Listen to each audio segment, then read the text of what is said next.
Bonjour. On commence cette série avec une première question. Quelle est notre unique assurance dans la vie comme dans la mort? Quelle est la chose dont on est absolument sûr? Et avant d'essayer de répondre à cette question, avant de proposer une vieille réponse qui a été proposée dans un vieux catéchisme, et d'évoquer aussi un texte biblique qui donne appui à cette réponse, eh bien, je vous lance cette question et j'essaie d'imaginer vos réponses. De quoi est-ce qu'on est sûr? Qu'est-ce qui nous donne de l'assurance dans la vie comme dans la mort? On ne peut pas être sûr de la santé, on peut tomber malade du jour au lendemain, et en cette période de pandémie, on sait très bien ce que c'est, la peur d'être malade et l'incertitude. On peut mourir même. On peut perdre son travail ou on peut ne pas réussir, alors que pourtant on a travaillé, on a essayé de se donner tous les moyens pour réussir un examen, un nouvel emploi.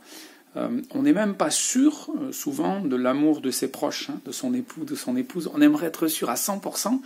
Parfois, il y a un miracle qui fait qu'on est rempli de certitude, et parfois on est déçu d'une façon incroyable. On est trahi par des gens dont on pensait qu'ils nous aimaient pendant des années, et ça peut être quelque chose de terrible. Au final, on a l'impression qu'on est peut-être sûr de presque rien.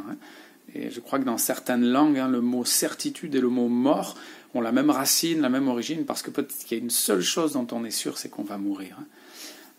Alors, dans la foi chrétienne, il y a une autre assurance, quelque chose qui peut entrer au plus profond de nous et qui va nous rendre solides, qui va nous rendre différents.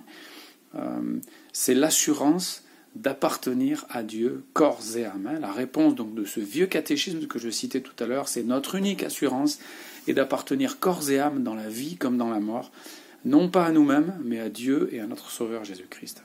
Donc voilà, notre unique assurance, c'est d'appartenir à Dieu complètement, dans la vie comme dans la mort. C'est une réponse étrange parce que si on avait posé la question à des chrétiens, quelle est votre unique assurance? Et si on avait posé la question à des non-chrétiens, à des Français, vous savez qu'il y a eu un sondage en ce moment, combien de Français qui croient en Dieu et combien qui n'y croient pas? 51% de Français qui ne croient pas en Dieu. Si on avait fait ce sondage, quelle est votre unique assurance? La seule chose dont vous êtes sûr, certainement que les gens nous auraient parlé de la famille, l'amour de leur conjoint ou le fait de mourir. Et combien de personnes, même parmi les chrétiens, auraient répondu mon assurance, c'est d'appartenir corps et âme dans la vie comme dans la mort à mon Sauveur Jésus-Christ. Une autre façon de dire la même chose, ce serait de dire je suis convaincu que Dieu m'aime et qu'il va me sauver, parce qu'il s'est engagé pour moi.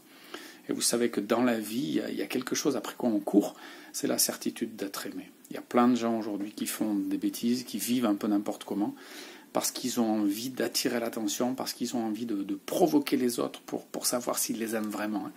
Vous avez peut-être eu ou vous avez des enfants, ou vous voyez autour de vous des enfants qui sont difficiles, peut-être parce qu'ils vivent des choses difficiles aussi, mais parce qu'ils essaient de voir si les gens les aiment vraiment. On a l'impression qu'ils nous poussent à bout pour qu'ils puissent être sûrs qu'on les aime et qu'on les supporte et qu'on est patient avec eux.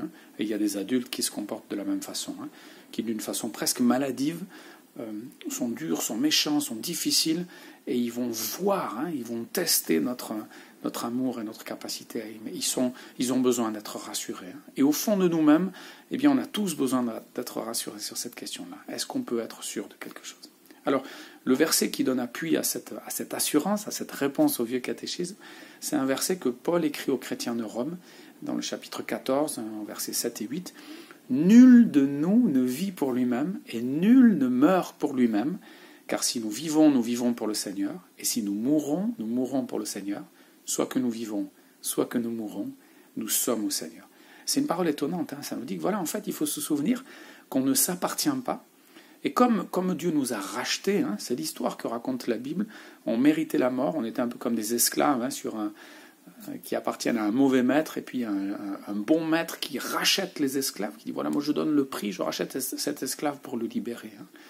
Donc on a été rachetés, et d'une certaine façon c'est comme si on ne s'appartenait plus. Dieu nous a racheté un grand prix, c'est la mort de Jésus sur la croix, et du coup on ne sait pas comment lui dire notre reconnaissance, et on reconnaît en fait qu'on ne s'appartient plus. Notre vie appartient à Dieu parce qu'il nous a sauvés, parce qu'il nous a rachetés. Donc voilà, ça c'est notre assurance. Nul de nous ne vit pour lui-même, mais on vit pour Dieu.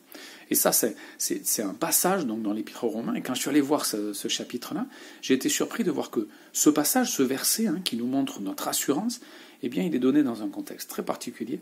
C'est un moment où l'apôtre Paul parle de ceux qui sont faibles dans la foi et de ceux qui pensent être très forts dans la foi. Et c'est même un moment qui semble parler des véganes, puisqu'en fait il dit voilà que ceux qui mangent de tout ne méprisent pas ceux qui ne mangent que de la viande, qui ne veulent pas manger de viande. Alors on pourrait penser que le texte parle des véganes, en fait il parle d'un problème particulier à l'Église des premiers temps et qu'on a du mal à imaginer aujourd'hui, c'est le problème des viandes sacrifiées aux idoles. Il y en a qui mangeaient ces viandes-là parce qu'ils se disaient c'est sacrifié aux idoles, les idoles n'existent pas donc on peut le manger, et d'autres qui se disaient non, c'est quand même certainement impur, c'est pas bien de le manger, et il y avait des discussions et des tensions dans l'Église. Vous voyez, c'est pas nouveau, il peut y avoir des discussions et des tensions dans l'Église pour des choses qui ne sont pas très importantes, mais qui vont vraiment créer des discussions, des divisions et des disputes. Donc l'apôtre Paul est en train de dire, voilà, ne méprisez pas votre frère qui mange que des légumes et ne vous sentez pas trop supérieur à lui. Le royaume de Dieu, c'est pas une question de manger et de boire. C'est une question de justice, de paix, de vérité.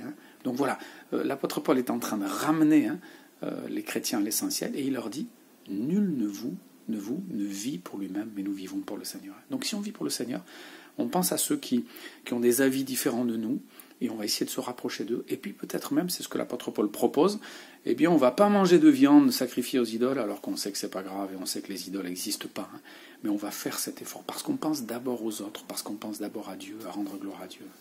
Donc, dans une période où, vous savez, dans l'Église aussi, je me fais une petite parenthèse, mais il y a les pro-vaccins, les anti-vaccins, ceux qui veulent bien ou qui militent pour le pass, et puis ceux qui refusent absolument ce pass sanitaire, eh bien, dans cette situation, même si elle n'est pas tout à fait comparable à la question des viandes sacrifiées aux idoles, eh bien, on peut se dire que nous devons, les uns et les autres, nous forger une opinion, en écoutant les médecins, en écoutant les amis, en priant, en écoutant le Seigneur.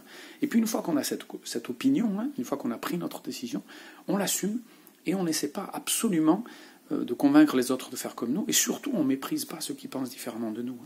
Dans l'Église, je suis persuadé qu'il y a des pro-vaccins et des anti-vaccins, des pro-pass et des anti-pass, et ce sont des gens intelligents, et ce sont des gens qui recherchent la volonté de Dieu, et ce sont des fois des gens qui ont des raisons valables, personnelles, liées à leur histoire, à leur éducation, et puis s'ils ont prié et qu'ils ont reçu une conviction, eh bien il faut les respecter, qu'on puisse continuer à s'aimer, à se respecter, et considérer que, oui, alors on va essayer de discuter, voir qui c'est qui est le faible dans la foi et qui c'est qui est le fort dans telle ou telle situation, mais on va penser aux autres. Nul de nous, ceux qui sont devenus enfants de Dieu, ceux qui ont été rachetés par Dieu, nul de nous ne vit pour lui-même, mais nous vivons pour le Seigneur. Donc cette conviction que Dieu nous a sauvés, elle nous donne normalement un regard différent sur les autres. Quand on prie même, on pense plus seulement à nous et à nos problèmes et à ceux dont on a envie.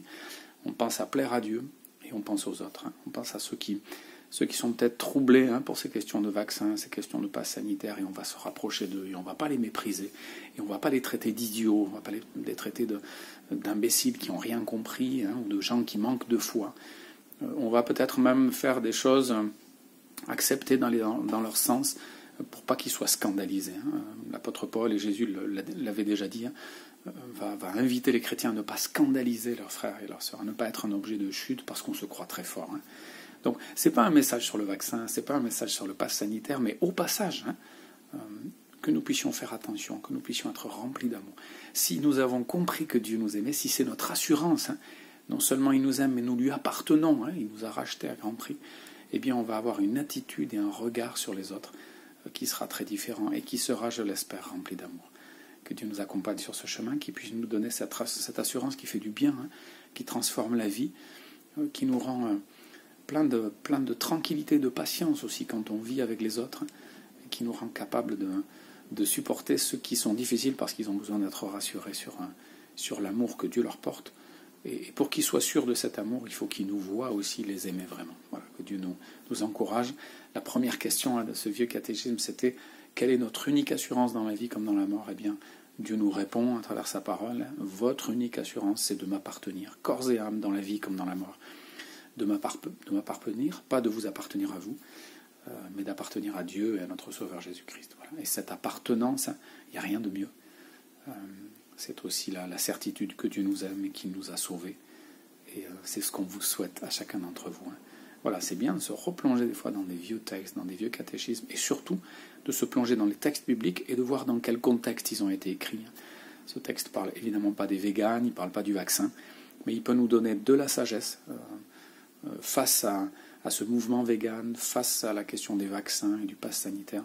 Et surtout, il peut nous permettre de trouver la certitude qui donne la vie et qui donne la paix, et puis d'essayer de la transmettre aux autres.